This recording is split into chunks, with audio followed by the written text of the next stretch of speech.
What's up, guys? It is the mighty Greenchili here, and today I'm going to show you guys an awesome Transmog showcase.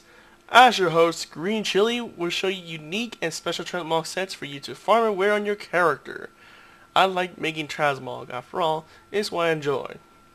If you enjoyed this content, then be sure to like this video and subscribe to my channel for more cool content. So let's get started, shall we? This is a very interesting set, but very experimental and very good. We got here is the Fish Ravager set. Why is it experimental? Because for its colors and the fact the dagger looks very neon. I tried my best to put the helmet in there and it barely made it in. But looking at it, the rest looked pretty dank. Nice shield, a perfect little belt to go along with it. I mean, just think about it. And the color scheme of neon just looks really good. It surely is. With a nice little jaw on there that can snap your enemies to pieces. What more fearsome can you get? With a nice uneven shoulder pads to get that unique flavor. Indeed a set worthy. I mean seriously. Worthy for both sides. Both male and female Draenei's out there could wish to get their hands on the set. And they wonder, how will they wear it if they don't know where the pieces are at? And where is it? We'll do just that. So let's get started, shall we? First on this list is his helmet. It is called the Vindictive Combatant Rings Mail Helm. That V is just twist my tongue. To get this helmet, you must go all the way to the best expansion, head to the Broken Isles, and then make sure you head on over to Dalaran. And once you go over there, then make sure you go south, at least south, like west slightly over here, to the back side of the Grey Fang Enclave. And once you go inside, then you will find yourself a vendor in particular named Lieutenant Surtees, as he will sell it for 12 marks of honors. Yep, 12 marks of honor, and you will have not only the full set where the helmet came from, but also finally get the helmet in particular, since the helmet is what we're after, correct? Good, because this helmet is very, very beautiful. I mean, look at it, it has a ponytail. What more could you want? Now next on our list is the shoulders but the belt. Yeah, the belt and shoulders are quite interesting. And they're from a particular set, which can be found all the way, not there of course, but back at the Broken Isles, back on August, and once you go to the intern waste, then make sure you head on south to the Fellfire Armory, as opposed to go to the main entrance to the Burning Throne Room. The Anturnus, the Burning Throne, you know what I mean? And once you go inside this big raid, which I recommend you do this at 120 or 110 if you're having a big group. It doesn't matter because it's going to be hard solo, which I'm sure it is. And once you go into Turn's Waste, now to get the shoulder pads, thankfully you get from the Fellhounds of Sargeras. Of course, you gotta get past the Warbreaker, which this guy might be pain in the butt since you have to dodge a lot of his little missiles and his little fists, but once you have to take 2 turrets or whatever and finish him off, then you have the chance of getting the dang little shoulder pad right here. And it has to be in heroic mode, because if you don't do it in heroic mode, you get a different color.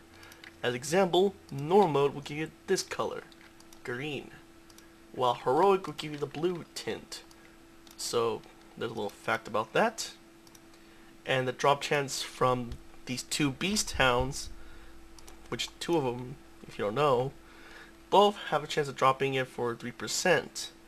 Now the next one is the belt, which no confirmed like actual drop rate, but I was able to research a little deep enough, and that ENR, the Lifebinder, will drop the freaking belt via a chest after you help her restore her form and able to defeat that giant ship, which It doesn't show on there, but you'll see when you get inside the raid. Once you destroy the little ship, and then go to the chest, and you will have yourself a little belt as a reward.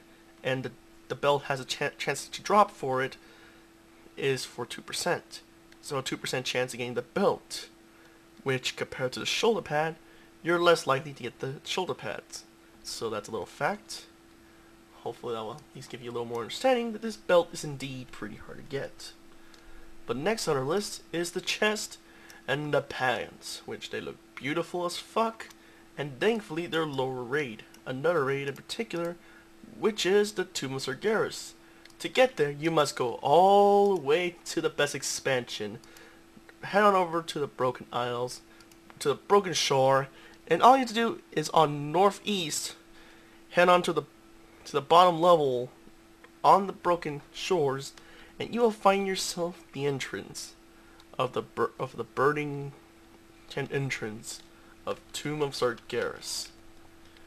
And once you go into the Tomb of Sargeras, then the bosses that you want to at least take out, at least for the chest piece, you must take down some ads, which is likely the ads that are likely near the Horachat-tin, or whatever his name is. The ads do have a chance of dropping it, and the highest drop from what I could tell is from the Tide Scale Combated. The Tide Scale Combated has a chance of dropping for 2%. Quite a low drop rate.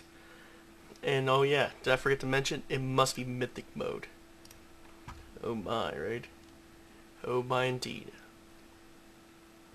But what about the pants?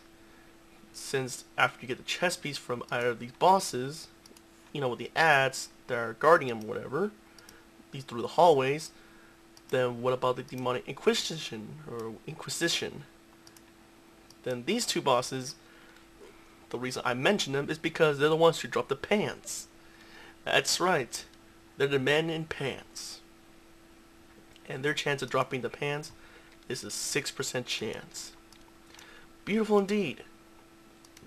Agree. So yeah, that's how you get chest and pants. The reason I didn't say the other option for chest, because it's hunter only. Not shocked, because it is a hunter set from this, that, and this. But they do look very shamany with the very turquoise look, kind of like water. Speaking of waterish, what about the gloves and the the boots before we get to the dagger, right? Well, because these two are from a different raid. 2 raids, in fact. We must go all the way to the best zone.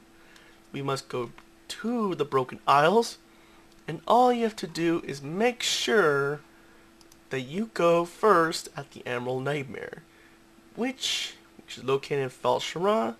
And then once you go over there, make sure you go to the top left to the right section of Sholinar area, and you will find yourself a little entrance from the left side from the area, a very little big portal area to the tree. And inside that raid, you will find a particular bosses that you're going to be need to kill. But what about the Nighthold? Because we're also going there too. Then you must go to Suramar, and then make sure you head on over to the actual east-south, near inside the edge of the city, in the underground via elevators, which is located in that big building which I show right there. However, be aware there's some hostile NPCs guarding it, so be cautious as you enter inside the entrance to the raid, or at least outside the raid entrance. And then once you go over there, the boss that you want to take down way before you. So let's talk about the Emerald Nightmare. Let's talk about the chest, correct? Did I say chest? I meant gloves. The gloves, which we get from Il'gynoth, he has a chance of dropping it. Of course, these gloves and boots are heroic, so make sure you get the right difficulty. And the gloves in particular has a 2% drop rate. And while the shoes in particular can be dropped from Yazandre, which is one of the other bosses optional for the raid. as in the Dragons of Nightmare. The boots have a chance of dropping for a whopping 3%. Again, these drop rates sound pretty small, which they are, but the Nighthold drops them in a higher chance. And to get there, when I mentioned earlier how you get to the Nighthold, then all you have to do is make sure you take down Trillax, one of the bosses. Of course, you gotta make sure you take out these two bosses first before you get to him.